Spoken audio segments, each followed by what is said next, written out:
안녕하세요. 백원사의 건자재의 민 팀장입니다. 오늘은 이제 기본적으로 단열재가 어떤 종류가 있는지 한번 설명을 해드리려고 하는데요. 난연재를 먼저 살펴보겠습니다. 난연재 같은 경우에는 이제 비드가 압출로 나눠지게 되고요. 비드법은 대략적으로 EPS 단열재, 그리고 아이소핑크라고 불리기도 하고 이 압출법은 XPS 단열재, 이렇게 두 가지로 보통 나뉘게 됩니다. 이제 비드법 같은 경우에는 1종과 2종으로 나눠지게 되는데요. 1종은 겉보기에 하얀색으로 되어 있고요. 2종은 회색깔로 이루어져 있습니다. 근데 1호, 2호, 3호 이렇게도 나눠지기도 하는데요. 나눠지는 이유는 밀도에 따라서 조금씩 나눠지게 됩니다. 숫자가 낮을수록 밀도가 더 높다고 보시면 되고요. 숫자가 클수록 밀도가 더 낮습니다. 보통 대략적으로 많이 사용하시는 건 비드법 같은 경우는 2종 1호와 2종 2호를 많이 사용하시고요. 그리고 1종 3호도 따로 사용을 많이 하십니다. 그리고 압출법 같은 경우에는 특호와 1호로 나눠지게 되는데 특호에 비해서 1호가 상대적으로 밀도가 좀 더 떨어지는 것을 확인할 수 있습니다.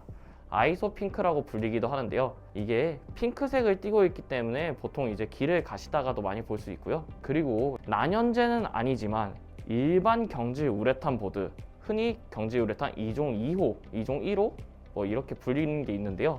이거는 난연재의 성격을 띠고는 있지만 완벽하게 난연재는 아니고요. PIR과 PUR이라는 성분이 서로 조합이 돼서 생겨난 단열재이기 때문에 이거는 딱 난연재라고 지칭할 수는 없지만 통상적으로 비드법이나 압출법만큼 많이 사용되는 단열재입니다. 경질 우레탄 보드도 2종과 1종으로 나뉘어지게 되는데 1종 같은 경우에는 부직포가 양면에 붙어 있는 게 아니라 한 면만 붙어 있고요. 그리고 2종 같은 경우에는 양면에 부직포가 붙어 있는 걸 확인할 수 있습니다. 열 전도율은 비드법이나 압출법에 비해서 좋은 성능을 갖고 있고요. 밀도도 상대적으로 높은 편에 속합니다. 비드법, 압출법, 그리고 경질 우레탄 보드의 각각 좀 장점을 설명해 드리도록 하겠습니다. 비드법 같은 경우에는 이제 과거에 중부련 단열재가 나오기 이전에 외벽 단열재로 가장 많이 사용되었으며 이제 초기 열 전도율과 나중에 시간이 지난 후에 열 전도율은 거의 동일하며 현재 가격대도 가장 낮은 수준으로 형성이 되어 있습니다. 그래서 현장에서 가장 많이 찾으시는 것 중에 하나고요. 이제 압출법 같은 경우에는 상대적으로 비드법보다 습기에 더 강합니다. 그러다 보니까 이제 결로 방지나 아니면 곰팡이가 생기는 것을 조금 우려하시는 분들이 좀 많이 사용하시는 경우가 있고요. 그 다음에 경질 우레탄 보드 같은 경우에는 이 두 가지 단열재에 비해선 단가가 좀 높습니다.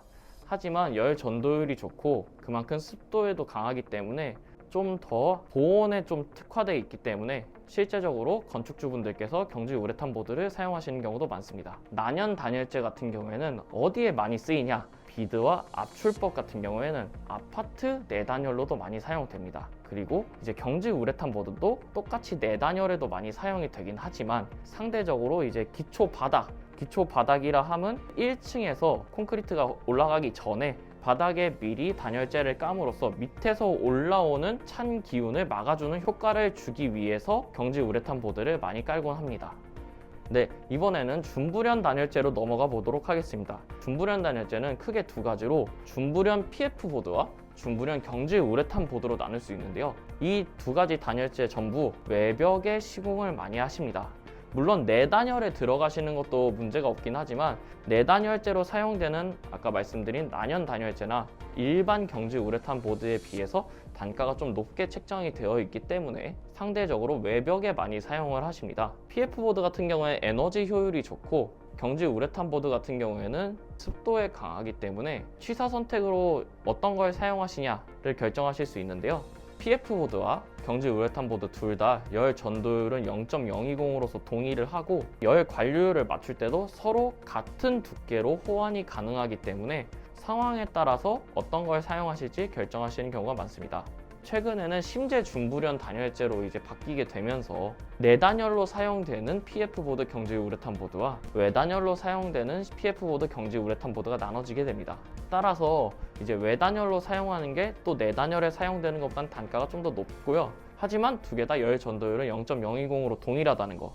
그런데 내단열에 사용할 수 있는 거를 외단열에 사용하게 되면 이건 준공 승인이 나지 않을 수 있기 때문에 이 점에 꼭 유의하셔서 발주 주시면 좋을 것 같습니다. 자, 그러면 여기서 왜 중부련재를 외단열로 사용하고 난연재는 내단열에 많이 사용을 할까요? 그 이유에 대해서 살펴보자면 일단 기본적으로 2층 이하의 건물엔 난연제를 외벽에 붙일 수 있습니다. 그리고 3층 이상의 건물에는 중불연을 사용해야 되는데요. 그 이유는 법령으로 따로 설명이 되어 있습니다. 저희가 이제 과거 영상에 법령에 관해서 설명을 드린 게 있으니 위에 링크를 타고 한번 보시면 좋을 것 같고요. 필로티가 있는 건물에 직접적으로 맞닿는 부위들, 2층 외벽과 2층의 바닥 부분에는 중불연이 무조건 사용돼야 되고요. 2층 이하에 필로티가 없는 건물에서는 난연으로 외벽에도 시공이 가능하고 2층 이상의 건물, 필로티가 있는 3층 이상의 건물에서는 중불연을 꼭 사용하셔야 됩니다. 중불연을 꼭 사용해야 되는 이유는 과거에 이제 택배 창고가 화재가 일어나면서 불을 쉽게 진압하지 못하는 이유가 있었는데요. 바깥쪽 면에 은박이 붙어 있기 때문에 내부에 물을 뚫고 들어가기가 어렵기 때문에 택배 창고에도 계속 불이 번져서 쉽게 진압하지 못한 적이 있습니다. 그로 인해서 이제 외벽에는 심재 중불연 단열재를 사용함으로써 화재 확산을 방지하기 위해 외벽에는 꼭 중불연을 많이 사용합니다. 현재는 설계도 그렇게 많이 되어 있고요. 더 궁금하신 점은 저희에게 댓글로 남겨주시면 저희가 좀 더 친절하게 답변해 드리도록 하겠습니다. 지금까지 백원상의 건자재의 민 팀장이었습니다. 감사합니다.